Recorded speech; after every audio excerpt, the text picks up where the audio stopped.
হাদিসে আছে, নবীজি বলছেন হাসরের মাঠে স্বর্ণের চাকা কথা বলবে, রৌপ্যের চাকা কথা বলবে, মানুষের সম্পদ কথা বলবে। স্বর্ণের টুকরা ডাক দিবে স্বর্ণের চাকা। তাফসীর ইবনে কাসির আমি নিজে পড়ছি, ওয়া আখরাজাতিল আরদু আসকালাহা, এই আয়াতের তাফসীর আছে ইজা জুলজিলাতিল আরদু জিলজালাহা ওয়া আখরাজাতিল আরদু আসকালাহা।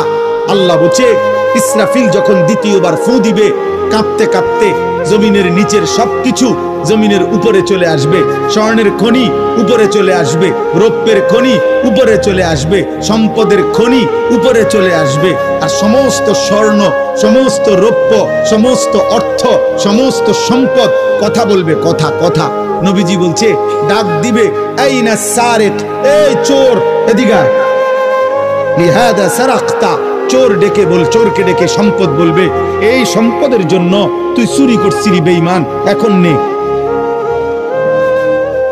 এই নে বেটা, এখন নে। আইনাল খাতি', এই ডাকাত এদিকে এনা, লিহাদা সারাকতা, এই সম্পদের জন্য চুরি করেছ।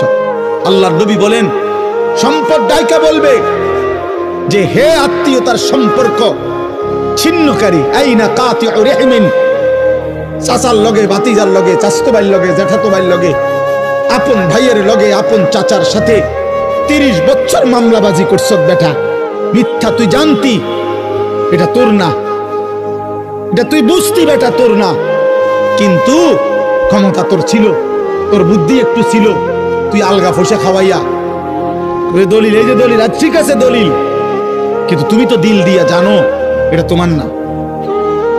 মিশা কথা কইছো, আরে চিটারি করছো তুমি। ও বেটা হয়তো সোজা, তোমার ছোট ভাই হয়তো একটু সিধা সাদা, তোমার চাচা হয়তো বুঝে নাই, তুমি আত্মীয়তার সম্পর্ক ছিন্ন করে সম্পদ নিছো।